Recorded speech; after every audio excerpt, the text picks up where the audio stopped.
we were asked to come to the RNC anyway. We were going to be there on, I think it was Tuesday, and we got after the shooting attempt on Saturday night, we got the call Sunday night to come to the convention in Milwaukee early.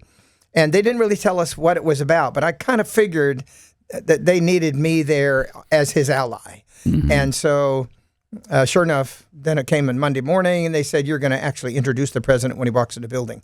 I said, okay. And fortuitous for me that the band that was playing live at the RNC, and they were very good. Did you notice any of the breaks that you had to listen to the band at all? Yeah. But they're called Six Wire. I'll give them a little plug. They worked for me for 10 years. Oh. As a matter of fact, they were the band when I met Kim on a USO tour in Christmas time in like the east, far east.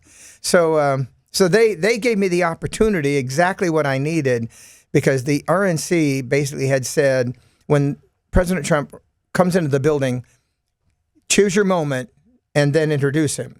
But if you're playing to a track is 3 minutes and whatever seconds, there's no options to extend a track. It's not possible. Right. And so the band gave me the opportunity. They played me my song for so long. They knew it very well. And I said, just play till I'm ready. And so I waited till President Trump came in the building. Then I noticed he had the VP choice with him. Vance was walking with him. So it took a little bit of time for me. I saw him on the Jumbotron first, showed, and then I could actually physically see him from where I'm standing on my stage across from where he will be standing.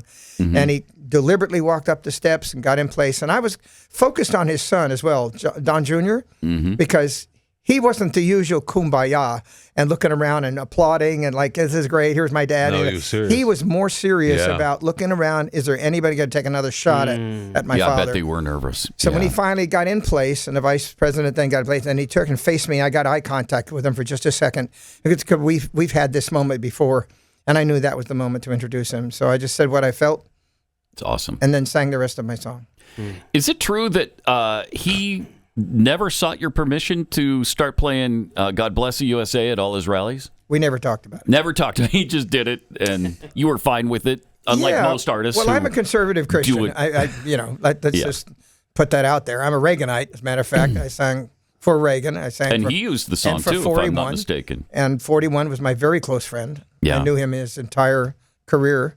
And so it was not uncommon that another Republican or conservative would take my song and use it positively. Mm-hmm. And I was not taken aback by it, but I was just surprised because, as you know, you just pointed out, I wrote this song 40 years ago. It's like very few songs, exist and have passed down from generation to generation. So I was like, wow, this is kind of cool. And we talked to my management team, and they said, let's just not say anything. Just let it go. Right.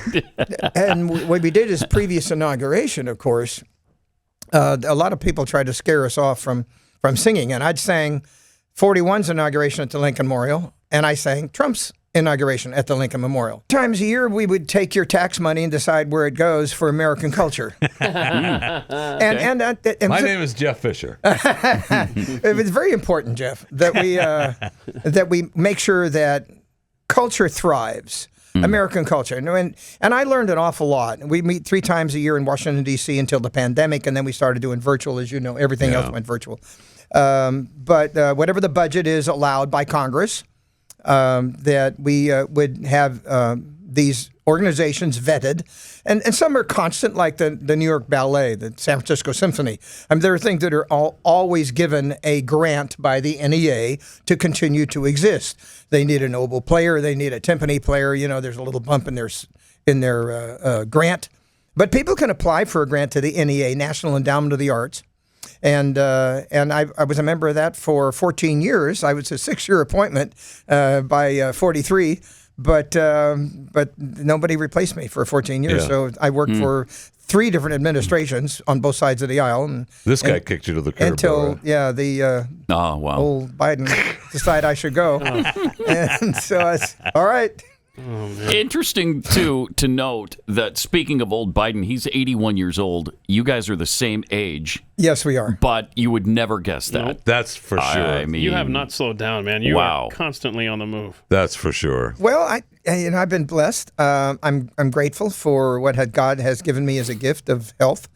I'm an athlete. I was an all-star baseball player, and then I played basketball I didn't know that.